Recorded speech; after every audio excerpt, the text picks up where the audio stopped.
بسم الله الرحمن الرحيم. الحمد لله رب العالمين، والصلاة والسلام على أشرف الأنبياء والمرسلين سيدنا ونبينا ومولانا محمد وعلى آله وصحبه أجمعين، أما بعد.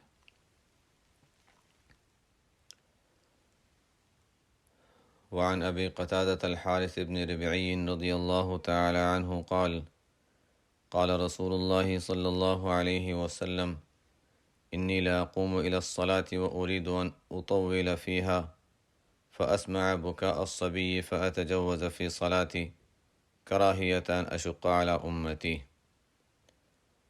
حضرت ابو قتادہ رضی اللہ تعالی عنہ، جن کا نام حارث بن ربعی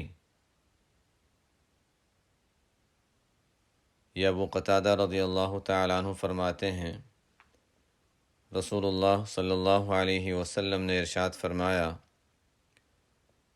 انی لا اقوم الی الصلاۃ، میں نماز کے لیے کھڑا ہوتا ہوں، نماز شروع کرتا ہوں، نماز با جماعت ہو رہی ہوتی ہے، مسجد ہے، مسجد نبوی ہے، نماز پڑھانے والے آپ صلی اللہ علیہ وسلم ہیں، اور فرماتے ہیں کہ ارید ان اطول فیہا، میرا ارادہ ہوتا ہے کہ نماز ذرا لمبی پڑھاؤں، لیکن اس نماز میں ہوتا یہ ہے کہ میں بچے کے رونے کی آواز سن لیتا ہوں تو نماز کو مختصر کر دیتا ہوں۔ ارادہ تھا نماز طویل کرنے کا، نماز شروع کر دی اور کچھ نماز کا حصہ ہو گیا اور طویل کرنے کا ارادہ تھا، لیکن بچے کے رونے کی آواز آ گئی تو فرماتے ہیں کہ اتجوز فی صلاتی، اپنی نماز میں مختصر کر دیتا ہوں۔ کیوں مختصر کر دیتا ہوں؟ اس بات کو ناپسند کرتے ہوئے کہ اس کی ماں کو مشقت میں ڈالوں۔ عنوان کیا چل رہا تھا؟ عنوان چل رہا تھا کہ مسلمانوں کی عزت و احترام کا خیال رکھنا اور ان کے حقوق کا خیال رکھنا، ان پر شفقت اور مہربانی۔ یہاں پر بھی وہی بات آ گئی۔ پیچھے روایتوں میں آیا تھا کہ آپ صلی اللہ علیہ وسلم نے نماز پڑھنے والے مقتدیوں کے بارے میں رعایت کا حکم فرمایا تھا۔ نماز پڑھنے والے مقتدیوں کے بارے میں رعایت کا حکم فرمایا تھا کہ نماز میں ان مقتدیوں کا خیال رکھا جائے، نماز لمبی نہ پڑھی جائے۔ اور اب یہ ہے کہ وہ مقتدی جو خود اس کو تکلیف نہیں لیکن وہ کسی اور کی تکلیف کی وجہ سے پریشان ہو تو ماں ہے، وہ بچے کے رونے کی وجہ سے پریشان ہوگی، اس کو یہ خیال ہوگا کہ جلدی نماز ختم ہو جائے، تو ماں کو اس کی مشقت سے بچانے کے لیے میں نماز مختصر کر دیتا ہوں۔ یہ بھی ظاہر ہے کہ آپ صلی اللہ علیہ وسلم کی تعلیمات کا اہم حصہ ہے کہ لوگوں کے ساتھ کوشش کرو کہ لوگوں کو کوئی راحت پہنچ جائے، لوگوں کو تکلیف سے بچاؤ، لوگوں کے ساتھ ہمدردی، شفقت۔ انسان جب حالات سے گزرتا ہے تو خود ہی بات سمجھ آ جاتی ہے کہ اس موقع پر ان پر شفقت کس طرح کرنی ہے، کس طرح ہمدردی کا معاملہ کرنا ہے۔ حدیث نمبر 11، وعن جندب بن عبد الله رضي الله تعالى عنه قال قال رسول الله صلى الله عليه وسلم: من صلى صلاة الصبح فهو في ذمة الله فلا يطلبنكم الله من ذمته بشيء فإنه من يطلبه من ذمته بشيء يدركه ثم يكبه على وجهه في نار جهنم، رواہ مسلم۔ حضرت جندب بن عبداللہ رضی اللہ تعالی عنہ فرماتے ہیں، رسول اللہ صلی اللہ علیہ وسلم نے ارشاد فرمایا: جو شخص فجر کی نماز پڑھ لیتا ہے تو وہ اللہ تعالیٰ کی ذمہ داری میں، اللہ تعالیٰ کی حفاظت میں چلا جاتا ہے۔ فہو فی ذمۃ اللہ، وہ اللہ تعالیٰ کی حفاظت میں چلا جاتا ہے، امان میں چلا جاتا ہے، ذمہ داری میں چلا جاتا ہے۔ فجر کی نماز وقت پر پڑھ لی تو اللہ تعالیٰ نے گویا ذمہ داری لے لی اس کی حفاظت کرنے کی۔ جیسے بچہ ہے، ماں اس کی ذمہ دار ہوتی ہے، جہاں بھی ہو ماں اس کی ذمہ دار ہے کہ اس بچے کی حفاظت کرے گی، بچے کا خیال رکھے گی، کوئی اس بچے کو مارے نہیں۔ ایک عام مزاج ہے، اللہ تعالیٰ نے یہ شفقت ہمدردی ہر ماں کے اندر رکھی ہے۔ تو اسی طرح آپ صلی اللہ علیہ وسلم فرماتے ہیں کہ جب کوئی بندہ اللہ کی بندگی کا اظہار کرتا ہے، صبح کی نماز وقت پر پڑھ لیتا ہے، تو گویا وہ اللہ تعالیٰ کی حفاظت میں، ذمہ داری میں چلا جاتا ہے۔ تو اس لیے ایسا شخص جس نے فجر کی نماز پڑھ لی ہے، اس کو تکلیف پہنچانے کی کوشش نہ کرنا۔ اولیاء اللہ کی بات نہیں ہو رہی، بزرگوں کی بات نہیں ہو رہی، انبیاء کی بات نہیں ہو رہی، بلکہ بات ہو رہی ہے ایک عام ایسے مسلمان کی جس نے فجر کی نماز پڑھ لی ہو۔ تو آپ صلی اللہ علیہ وسلم فرماتے ہیں دیکھو خیال رکھنا ایسے کسی مسلمان کو تکلیف نہ دینا، اس لیے کہ بچے کو اس کی ماں کے سامنے جب کوئی تنگ کرتا ہے تو ماں سے برداشت نہیں ہوتا۔ جب اللہ نے کسی کی حفاظت کی ذمہ داری لے لی تو ہم کیسے اس کو تکلیف پہنچا سکتے ہیں؟ اللہ تعالیٰ دیکھ رہا ہے، اللہ تعالیٰ دیکھ رہا ہے، اس کے دیکھتے ہوئے ایک تو اللہ کے بندے کو ہم تکلیف دے رہے ہیں، اور اس کے علاوہ صرف تکلیف اللہ کے بندے کو نہیں، ایسا بندہ جس کے بارے میں اللہ تعالیٰ نے حفاظت کی ذمہ داری لے لی ہے، ڈرنے کی بات ہے۔ ابھی نہیں تو بعد میں ہو سکتا ہے کوئی سزا آ جائے، ہو سکتا ہے فوراً نہیں تو بعد میں پکڑ آ جائے۔ تو اس لیے یہ لوگ جو اللہ والوں کو ستاتے ہیں، تکلیفیں پہنچاتے ہیں، ان پر جب پکڑ آتی ہے تو دماغی حالت بھی خراب ہو جاتی ہے ان کی، لوگوں کے لیے عبرت بن جاتے ہیں۔ لیکن عام مسلمان، ان کے ساتھ بھی انسان کوئی برائی کرتا ہے، جس کو کہتے ہیں اللہ تعالیٰ کے یہاں دیر ہے اندھیر نہیں ہے، یہ ایک کہاوت ہے، اردو میں کہا جاتا ہے۔ مطلب یہ ہے کہ کوئی چیز فوراً نہیں ہوتی، اللہ تعالیٰ کی اس میں مصلحتیں ہوتی ہیں، ذرا دیر لگ جائے لیکن ہوتا ہے۔ یہ نہیں ہے کہ اچھا ظالم کو ہر طرح کے انعامات ہمیشہ ملتے رہیں اور مظلوم ہمیشہ پریشان رہے، کبھی نہ کبھی وقت آئے گا کہ ظالم اپنی سزا پائے گا اور مظلوم کو راحت ملے گی۔ اگر کسی وجہ سے اللہ تعالیٰ نے اس کے لیے جنت ہی مقرر کی ہے تو دنیا میں شاید وہ تکلیف سے ہی گزرے، تو آخرت میں پھر اللہ تعالیٰ کھل کر اعلان فرما دیں گے اور فیصلہ فرما دیں گے، یہ ظالم، یہ مظلوم، ظالم کے لیے دوزخ اور مظلوم کے لیے جنت۔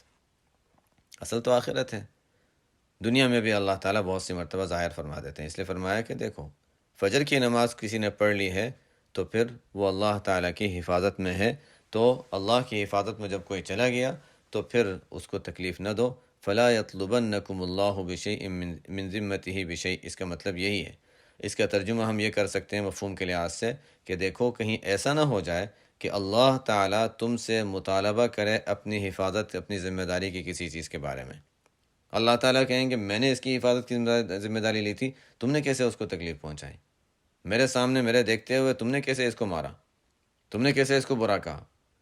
فلا یطلبنکم اللہ، ہرگز ہرگز اللہ تم سے مطالبہ نہ کر لے اپنی ذمہ داری کی کسی چیز کے بارے میں، اس لیے کہ فإنہ من یطلبہ، اس لیے کہ اللہ تعالیٰ جب اپنی ذمہ داری کی کسی چیز کے بارے میں مطالبہ کر لیں گے تو اللہ تعالیٰ کے مقابلے میں پھر کوئی ٹھہر نہیں سکتا، اللہ تعالیٰ کو کوئی روک نہیں سکتا۔ اللہ تعالیٰ جب انتقام لینا چاہیں گے تو یدرک ہوں، انتقام لے کر ہی رہیں گے۔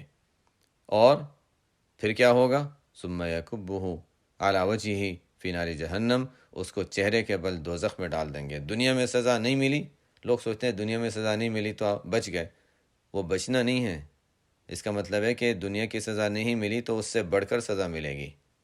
دنیا میں اگر نہیں ملی تو اس سے بڑھ کر آخرت میں دوزخ کی سزا ملے گی، قبر میں سزا ملے گی، سزا مل کر رہے گی۔ لیکن دنیا میں انسان، چونکہ دنیا ہی کی سوچ ہے، جو ایسی حرکتیں کرے گا ظاہر ہے اس کی سوچ آخرت کی تو ہوگی نہیں، دنیا ہی کی ہوگی۔ وہ سوچے گا دیکھو کچھ ہوا ہی نہیں، دنیا میں اپنے غلبے کو سمجھے گا کہ میں جیت گیا، دنیا میں اپنے کسی کام کے پورا ہونے کو سمجھے گا اچھا مجھے فتح مل گئی۔ دنیا ہے ہی نہیں اس چیز کی جگہ، اس پر ہم کئی مرتبہ بات کر چکے ہیں۔ میں اس لیے کہہ رہا ہوں کہ ہم لوگوں کی سوچ چونکہ دنیا تک ہی محدود رہتی ہے، حالانکہ ہم نے، وجہ یہ ہے کہ دنیا کی مدت کو ہم نے بہت طویل سمجھ لیا۔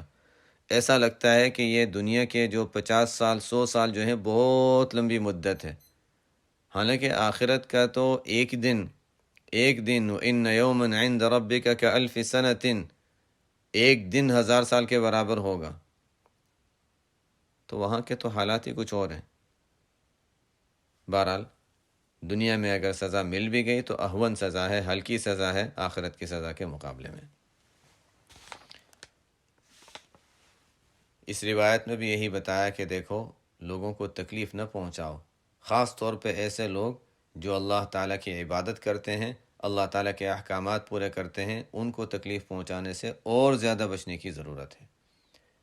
اور ویسے بھی اللہ کی مخلوق کو تکلیف پہنچانا، چاہے اللہ نے نہیں کہا کہ میں اس کی ذمہ داری لیتا ہوں، اللہ تعالیٰ کے بندوں کو تکلیف پہنچانا، چاہے وہ نافرمان بندے ہی ہوں، تکلیف پہنچانے کی ہمیں اجازت نہیں ہے۔ لیکن یہاں اس روایت میں خاص طور پر ان کو بیان کیا گیا جو نمازوں کا اہتمام کرتے ہیں۔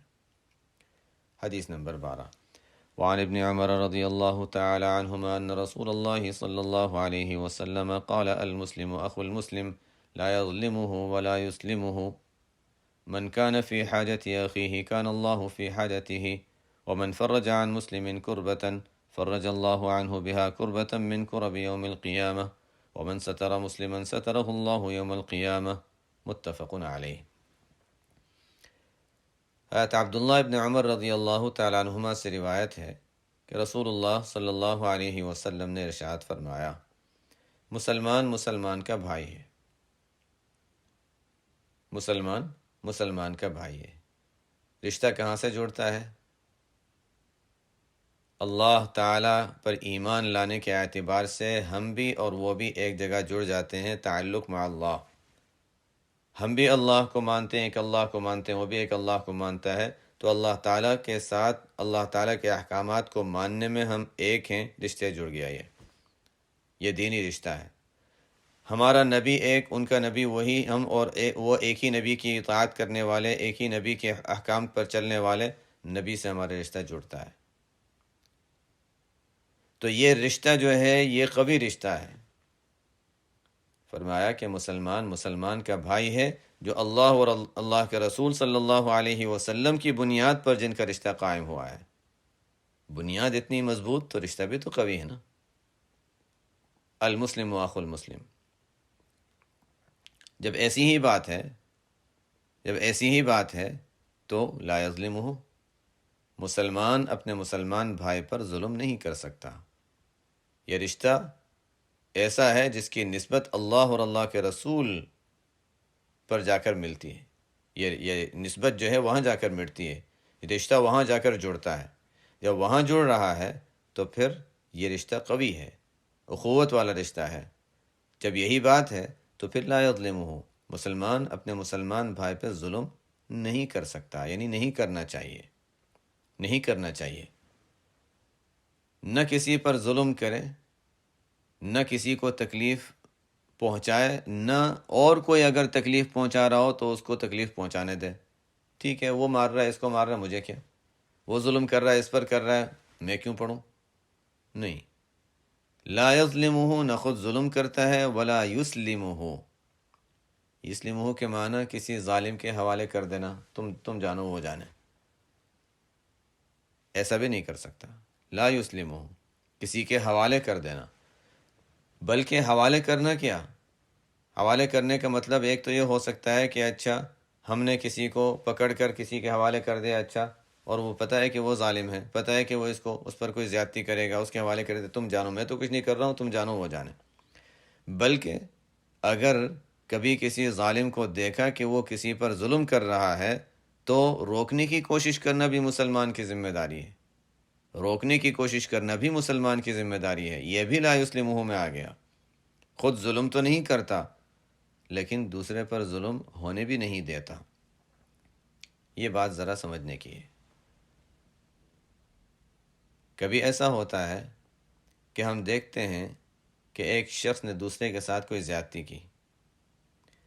اب یہاں پر دو اہم باتیں ہیں، اس لیے کہ ہم جب سرسری طور پر جب روایت کو دیکھتے ہیں تو ایسا لگتا ہے اچھا اب تو ہماری ذمہ داری بڑھ گئی، ہاں بڑھ تو گئی، لیکن دو اہم باتیں ذہن میں رکھنی ضروری ہیں۔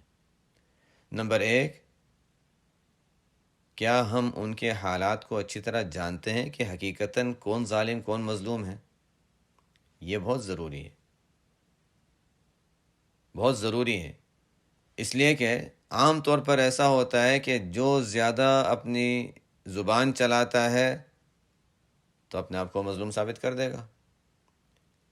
اور عام دنیا داروں کا اصول یہ ہے، اب تو دیندار بھی، لیکن ظاہر ہے کہ دیندار وہ ہو ہی نہیں سکتے جو اس طرح کی بات کریں، اس طرح کی حرکت کریں۔ عام دنیا داروں کا اصول یہ ہے، یا ظاہری دینداروں کا بھی اصول یہ ہے کہ جو زیادہ اپنی مظلومیت بیان کرے گا وہ مظلوم بن گیا۔ اس کو گواہوں کی بھی ضرورت نہیں، اس کو کوئی بات ثابت کرنے کی ضرورت نہیں، اس نے کہہ دیا بس ٹھیک ہے، اس نے کہہ دیا تو بس کافی ہے۔ اور اگر رو کر بیان کر دیا پھر تو پکی بات ہے کہ وہ مظلوم ہے۔ پتہ نہیں، شاید بہت سوں کو واسطہ پڑا ہو، کبھی دیکھا ہو، سنا ہو، شیعہ جو ہوتے ہیں نا ان کو رونے بہت اچھا آتا ہے۔ 10 محرم کی شروع کے عشرے میں، اور خاص طور پہ 10 محرم کو ان کے حالات کوئی دیکھے، رو رو کر، واقعاً رو رہے ہوتے ہیں، رو رو کر اپنی عجیب عجیب طریقے سے اپنی حرکتیں کرتے ہیں، یہ بتانے کے لیے کہ ان کو حضرت حسین رضی اللہ تعالیٰ عنہ کی شہادت پہ بہت زیادہ افسوس اور غم ہے۔ سالہ سال گزر گئے اور ہر سال 10 محرم کو ان کا وہ غم اتنا تازہ ہوتا ہے، اتنا زیادہ کہ وہ خوب روتے ہیں۔ یہ ہمارے بہت سے لوگوں کو اسی طرح رونے آتا ہے، یہ مشق ہوتی ہے، رونے آتا ہے، اور رو کر سامنے والے کو بات سمجھا دینا، منوا دینا بہت آسان ہے۔ میں اس لیے کہہ رہا ہوں کہ یہ چیز اگر اب تک نہیں تو آئندہ ہو سکتا ہے کبھی اس سے واسطہ پڑ جائے۔ اور میں ایک اور بات بتا دیتا ہوں، سننے والے اس کو برا نہ لگائیں، یہ ایک وجہ ہے کہ عورت کو قاضی بننے کی اجازت نہیں دی گئی ہے۔ کیوں؟ اس لیے کہ عورت اگر قاضی بن جائے گی تو وہ بہت جلدی متاثر ہو جاتی ہے سامنے والے کی بات سے۔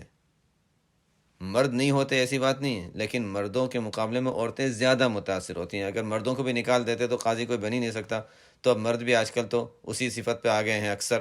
لیکن بعض مردوں میں اللہ تعالیٰ نے یہ صفت رکھی ہے کہ نہیں، جب بات سنیں گے تو اچھا نہیں، ٹھیک ہے، پہلے میں دوسرے کی بات سن لوں۔ انسان میں ایک طبیعت ہوتی ہے، ایک مزاج ہوتا ہے کہ جب کسی کی مظلومیت سنتا ہے تو متاثر ہوتا ہے، لیکن متاثر ہو جانا غیر اختیاری طور پر وہ الگ بات ہے، اپنے آپ کو قابو کرے۔ نہیں، ابھی میں کوئی رائے قائم نہیں کر سکتا جب تک دوسرے والے کی بات نہ سن لوں۔ یہ باتیں صرف اسلام میں نہیں، پہلے زمانے کے ہمیشہ کے ادیان میں یہ باتیں چلی آ رہی ہیں۔ ہر نبی کو جب تعلیمات دی گئی، انبیاء کو اس طرح کی تعلیمات دی گئی، اس میں یہ بتایا کہ ایک کی بات سنو، دوسرے کی سنو۔ پہلے کی جب بات سنی ہے تو اس دوسرے کی بات سنو۔ ایک شخص کی ایک آنکھ پھوٹی ہوئی ہے اور وہ مظلوم ہے، رو رہا ہے، میری آنکھ پھوٹ گئی، کیا پتہ اس نے دوسرے کی 2 آنکھیں پھوڑی ہوں۔ یہ میں اس لیے کہہ رہا ہوں، بات بہت اہم ہے، اور بہت سی مرتبہ اس طرح کی چیزیں پیش آتی ہیں، انسان کو اگر اب تک پیش نہیں آئی تو آئندہ پیش آ سکتی ہیں۔ کبھی بھی ایک طرف کی بات سن کر متاثر ہونے کی ضرورت نہیں ہے جب تک دوسری سائڈ کی بات نہ سن لیں۔ یہ ایک اصول ہو گیا، اس کو بھی اگر سمجھانے جائیں تو بہت اس میں اور باتیں آ جاتی ہیں۔ ایک اور بات ذہن میں رہے اسی پہلے اصول کے بارے میں، کہ کبھی ایسا ہوتا ہے کہ ہم سے کسی نے آ کر کہا کہ مجھ پر یہ ظلم ہوا، یہ زیادتی ہوئی، ایسا ہوا، تو کیا مجھے ایسا کرنا چاہیے؟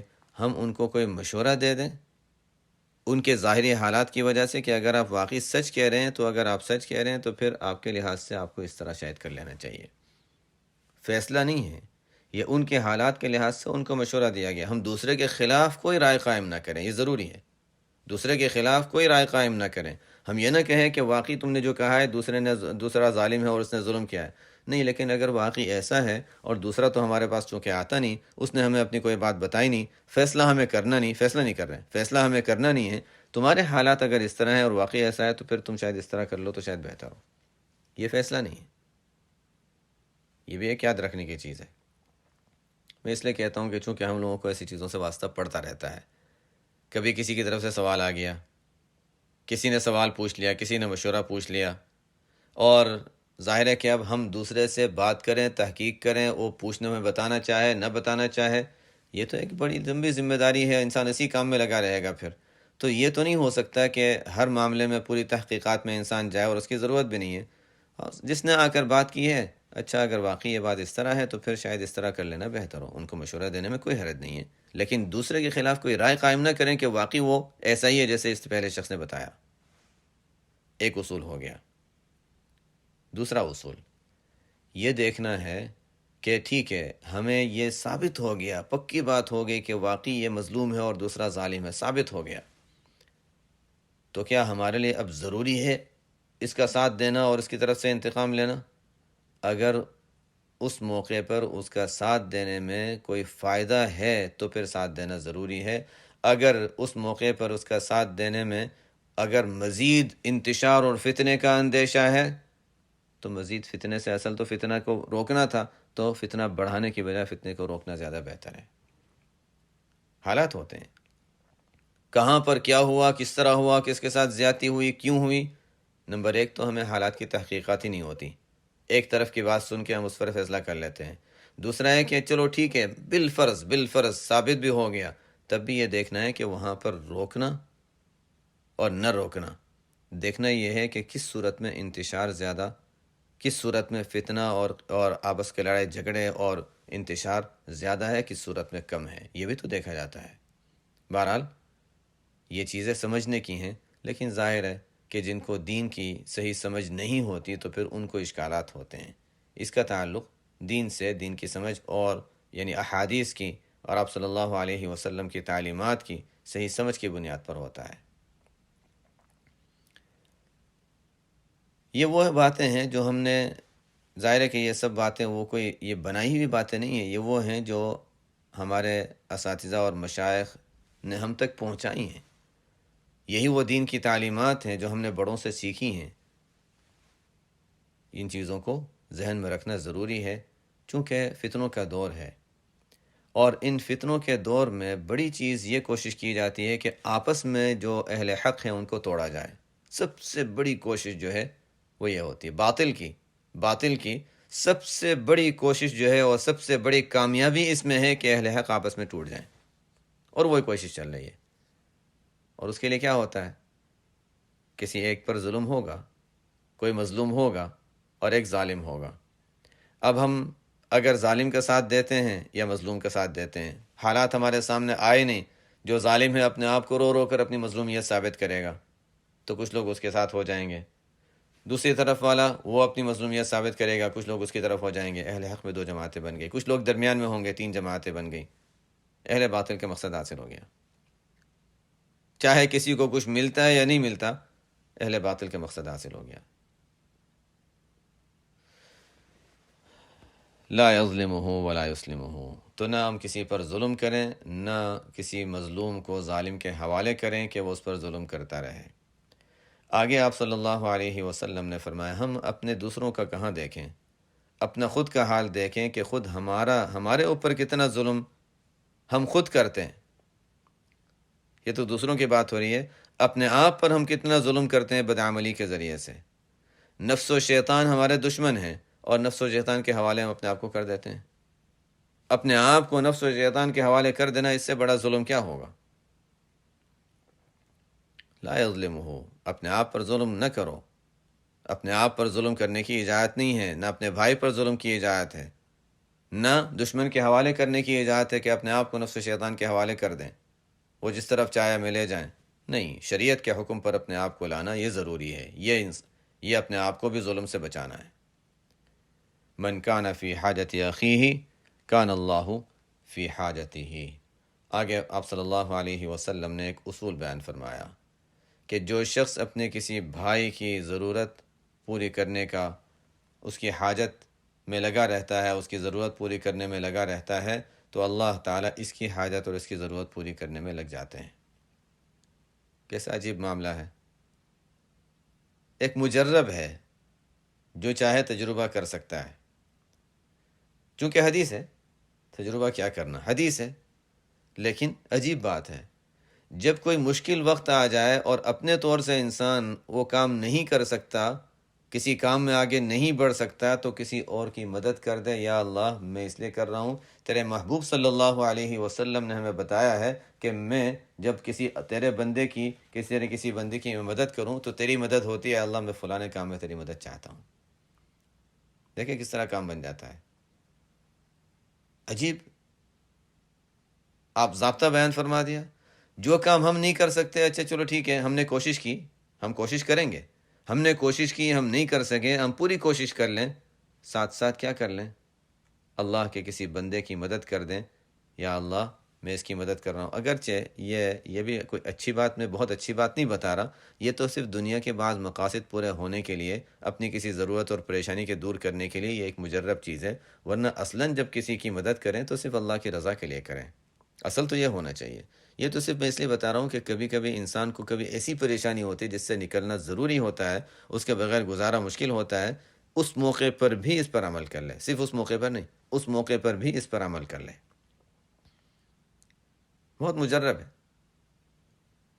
من کان فی حاجت اخیہ، اپنے کسی بھائی کی مدد میں کوئی لگ جاتا ہے تو اللہ تعالیٰ اس کی مدد میں لگ جاتے ہیں، اور اللہ تعالیٰ کسی کی مدد کر دیں تو پھر کیا چاہیے۔ ومن فرج عن مسلم کربة فرج اللہ عنہ بها کربة من کرب یوم القیامہ۔ اللہ تعالیٰ کو اپنی مخلوق سے بہت محبت ہے، اسی محبت کا تقاضا ہے کہ اللہ تعالیٰ نے ہمارے لیے کیا کچھ بنایا، خلق لکم ما فی الارض جمیعا۔ اسی محبت کا تقاضا ہے کہ اللہ تعالیٰ نے انبیاء کا سلسلہ جاری فرمایا، اسی محبت کا تقاضا ہے کہ کتابیں نازل فرمائی، اسی محبت کا تقاضا ہے کہ دین کی حفاظت فرمائی، ایسے لوگوں کو پیدا فرمائے جو دین کی حفاظت کر کے ہم تک پہنچائے، یہ محبت ہی کے تقاضے ہیں۔ اللہ تعالیٰ کو اپنی مخلوق سے محبت ہے۔ حدیث میں آتا ہے الخلق عیال اللہ، مخلوق اللہ تعالیٰ کا کنبہ ہیں، عیال کنبہ خاندان والے، الخلق عیال اللہ، فاحب الخلق الی اللہ، تمام مخلوق میں اللہ کو سب سے زیادہ جو پسند ہے وہ کون ہے؟ جو اللہ تعالیٰ کے عیال اور کنبے کے ساتھ اچھائی کا معاملہ کرے۔ کسی کو، وہی بات چل رہی نا، کسی کو ہم سے تکلیف نہ پہنچے، جتنا ہو سکے دوسروں کو ہم سے راحت پہنچ جائے۔ آگے فرمایا من فرج عن مسلم کربتن، جو کسی مسلمان کی کوئی تکلیف دور کر دے، کوئی غم، کوئی پریشانی، کوئی تکلیف دور کر دے، تو فرج اللہ عنہ بہا کربۃ من کرب یوم القیامہ، اللہ تعالیٰ اس کے بدلے میں اس شخص کی، جس نے تکلیف دور کی، اس شخص کی قیامت کے دن کی تکلیفوں میں سے ایک بڑی تکلیف دور فرما دیں گے۔ جو عربی زبان سے کچھ واقفیت رکھتے ہیں، من فرج عن مسلم کربتن، تنوین جب آتی ہے تو تنوین کی بھی اقسام ہے کلام عرب میں۔ شراح نے فرمایا ہے کہ یہاں کربتن پہلے والا ہے اور دوسرا ہے فرج اللہ عنہ بہا کربتن۔ یہ کربتن تنوین جس کو کہتے ہیں، اس میں بھی ایک طرح کا یعنی ایک درجہ بیان کیا جاتا ہے کسی چیز کا تنوین کے ذریعے سے۔ تو پہلے والی تنوین جو ہے وہ کسی چیز کو کم اور چھوٹا بتانے کے لیے، من فرج عن مسلم کربتن، جو کسی مسلمان کی چھوٹی سی تکلیف بھی، ادنا سی تکلیف بھی دور کر دے، تو فرج اللہ عنہ بہا کربتن، بڑی تکلیف، اللہ تعالیٰ اس کے بدلے میں اس شخص کی بڑی تکلیف، قیامت کے دن کی تکالیف میں سے ایک بڑی تکلیف دور فرما دیں گے۔ تو کسی مسلمان کی مدد کرنا، اس کی تکلیف دور کرنا، اس میں دنیا میں اللہ تعالیٰ کی نصرت بھی حاصل ہوگی، آخرت میں قیامت کے روز کی بڑی تکلیفوں میں سے کوئی تکلیف دور ہوگی۔ کتنا بڑا انعام ہے۔ ہمارا تو ہر عمل خود غرضی ہوتا ہے، ہم نماز پڑھتے ہیں اس کا بھی فائدہ ہمیں ہی مل رہا ہے، حالانکہ ہونا کیا چاہیے کہ ہم نماز پڑھیں تو اللہ کی رضا کے لیے پڑھیں، کچھ بھی نہیں چاہیے، یا اللہ صرف تیری رضا چاہیے، تیرے انعامات کے شکرانے میں نماز پڑھ رہا ہوں، یہ اصل عبادت ہے۔ ٹھیک ہے، ہم نیت وہی کریں، لیکن ملتا ہے پھر بھی اللہ کی طرف سے۔ ہم اللہ تعالیٰ کے ساتھ اللہ کے حقوق کا خیال رکھیں گے تو اپنی نعمتوں کے شکرانے کے لیے، اپنی راحت کے لیے کرتے ہیں، لیکن اصل مقصد جو ہے وہ اللہ کی محبت ہو، اللہ کی رضا ہو، اس کے لیے کریں۔ یہ سب دنیا کی راحتیں، انعامات، اس پر مزید جو کچھ ہے وہ تو سب ملتا رہے گا، اللہ تعالیٰ ویسے بھی دیتے رہیں گے انشاءاللہ۔ آگے فرمایا، بڑی اہم حدیث ہے یہ، آگے فرمایا وَمَن سَتَرَ مُسْلِمًا سَتَرَهُ اللَّهُ يَوْمَ الْقِيَامَةِ، جو کسی مسلمان کے عیوب پہ پردہ ڈال دیتا ہے، سترہ کے معنی ہوتے ہیں ڈھانپ دینا، کسی مسلمان کے عیوب پہ پردہ ڈال دے۔ ہمیں پتہ چلا کسی کے بارے میں کہ اس نے کوئی غلط کام کیا ہے، تو من ستر مسلمن، کسی مسلمان کے عیب پہ اگر کوئی پردہ ڈال دیتا ہے، سترہ اللہ یوم القیامہ، اللہ تعالیٰ قیامت کے روز اس پر پردہ ڈال دیں گے، اس کے عیوب پہ پردہ ڈال دیں گے. کتنا بڑا انعام ہے، جس کو کہتے ہیں یہ تمام چیزیں جو ہیں، من کان فی حاجت اخیہ پہلا جملہ، من فرج عن مسلم کربتن دوسرا جملہ، من ستر مسلمن تیسرا جملہ. یہ تینوں جملے جو ہیں اس کو کہا جاتا ہے جزاء من جنس العمل. جیسی کرنی ویسی بھرنی، جیسا عمل ایسا بدلہ. ہم کسی کے ساتھ اچھا کریں، اللہ تعالیٰ ہمارے ساتھ اچھا کریں گے. لوگوں کے دلوں میں جو ہمدردی شفقت پیدا ہوگی وہ علیحدہ اللہ تعالیٰ ہماری مدد فرمائیں گے. ہم کسی کی تکلیف دور کریں، اللہ تعالیٰ ہماری تکلیف دور کریں گے. ہم کسی مسلمان کے عیوب پہ پردہ ڈال دیں، اللہ تعالیٰ قیامت کے روز ہمارے عیوب پہ گناہوں پہ پردہ ڈال دیں گے. کتنا آسان عمل ہے، لیکن نفس کے مقابلے میں کتنا شاق ہے. کسی کی کوئی برائی دیکھ لی، اب دل چاہ رہا ہے اس کو بیان کریں، دل چاہ رہا ہے کہ اس کا تذکرہ کریں. لوگ تو اس کو سمجھتے ہیں کہ یہ بڑا اچھا آدمی ہے، دیکھو اس نے تو یہ گناہ کر لیا. لیکن اس کا اور اللہ تعالیٰ کا معاملہ تھا نا. اس نے چپکے سے ایک گناہ کیا ہے، اس کے اور اللہ کے درمیان ایک معاملہ ہے. ہمیں کیا ضرورت ہے کہ ہم اس کے عیوب کو لوگوں کے سامنے بیان کریں. یہاں پر بھی چند باتیں سمجھنے کی ہیں. نمبر 1، جو اصل حدیث میں بات بیان کی گئی کہ کسی کا عیب دیکھا، ایسا کوئی گناہ اس میں دیکھا جو اس کے اور اللہ کے درمیان معاملہ ہے، خاموش. کوشش کریں کہ اس کو کسی طریقے سے اس کی اصلاح ہو جائے اور وہ آئندہ وہ گناہ نہ کرے. کوشش یہ کرنی چاہیے.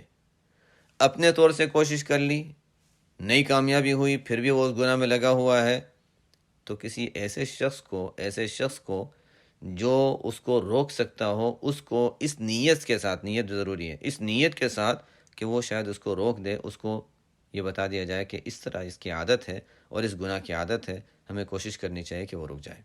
بس بہت راز کے ساتھ، مقصد بھی اچھا ہو، رازداری کے ساتھ اس کو بتایا جائے. یہ سترہ مسلمن کے خلاف نہیں ہے. اس لیے کہ سامنے والے کو ہم دیکھ رہے ہیں ایک شخص ہے جو دوزخ میں جا رہا ہے، تو ہمارے لیے ذمہ داری ہے اس کو روکنا. روکنے کا طریقہ کیا ہوگا؟ اعلان نہیں. روکنے کا طریقہ ہوگا ہم کوشش کریں. اگر ہماری کوشش اثر نہیں کر سکتی تو کسی ایسے شخص کو بتا دیں جو روک سکتا ہو اور کوشش کر سکتا ہو. یہ ایک اہم بات ہو گئی. دوسری بات، کبھی ایسا ہوتا ہے کہ کسی کا کوئی گناہ اور جرم ایسا ہوتا ہے جس کی وجہ سے دوسروں کو نقصان ہوتا ہے. دوسروں کو نقصان ہوتا ہے. ایک حدیث میں آپ صلی اللہ علیہ وسلم کا ارشاد ہے کہ اگر کوئی شخص مال غنیمت میں سے چرا کر خیانت کر کے کچھ مال لے لیتا ہے، ہمیں پتہ چلا کہ اس نے لے لیا، ہم خاموش رہتے ہیں، فرمایا کہ یہ بھی اسی کے حکم میں. چھپانے والا بھی، خاموش رہنے والا بھی اسی کے حکم میں.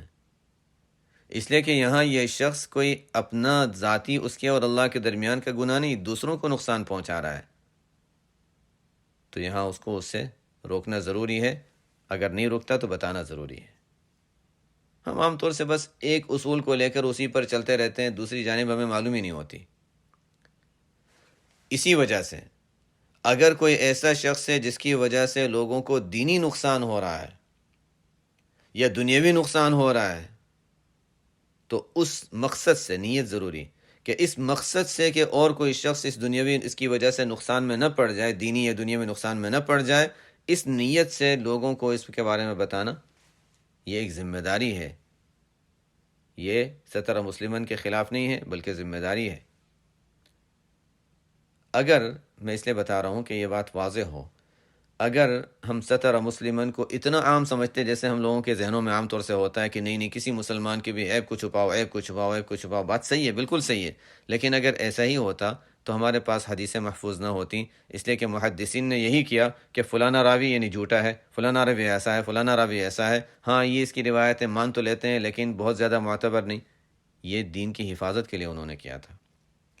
کیا وجہ ہے کہ ہمارے علماء دوسرے بعض جو مشہور مصنفین وغیرہ سمجھے جاتے ہیں ان کے خلاف لکھتے ہیں اور مناظرے ہوتے ہیں اور باتیں ہوتی ہیں؟ کیوں ہوتا ہے؟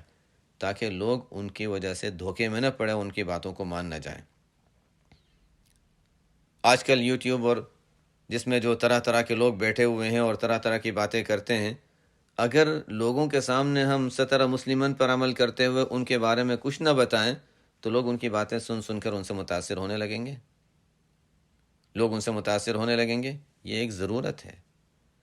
لوگوں کے کو تکلیف سے بچانا، شر سے بچانا، یہ بھی ہماری ذمہ داری ہے۔ مقصد ہو لوگوں کو برائی سے، کسی کے، اب ایک شخص ہے جو مالی خیانت کر لیتا ہے، قرض لیتا ہے ادا نہیں کرتا، اب وہ کسی کے پاس گیا، اس سے قرض مانگ رہا تھا، اس کو جا کر بتا دو دیکھو قرض کی ادائیگی میں معاملہ صحیح نہیں ہے، یہ شخص درست نہیں ہے، قرض دینا، اگر تمہیں واپس چاہیے پیسے، ضرورت ہے تو اس کو نہ دو۔ یہ غیبت میں نہیں آئے گا، یہ کسی کو تکلیف سے بچانے میں آ جائے گا۔ نیت پر مدار ہے، یہ بہت اہم ضروری چیز، نیت پر مدار ہے کہ مقصد ہمارا اس کی برائی ہے یا مقصد کسی کو تکلیف سے بچانا ہے۔ یہ اصول اہم ہے، اور اس اصول پر بہت سے اور مسائل چلتے رہتے ہیں، متفرع ہوتے ہیں۔ یہی میں نے اس کا خلاصہ بتا دیا۔ تو من ستر مسلما سترہ اللہ یوم القیامہ، عام حالات میں عام اصول یہی ہے کہ کسی مسلمان کے عیوب پر انسان پردہ ڈالے، اور جو کسی مسلمان کے عیوب پر پردہ ڈال دے گا تو اللہ تعالیٰ اس کے عیوب پر پردہ ڈال دیں گے قیامت کے دن۔ آگے والی روایت اسی کے قریب ہے لیکن خیر مستقل ہے، یہیں تک رکھتے ہیں۔ سبحانک اللہم و بحمدک، اشہد ان لا الہ الا انت، استغفرک و اتوب الیک۔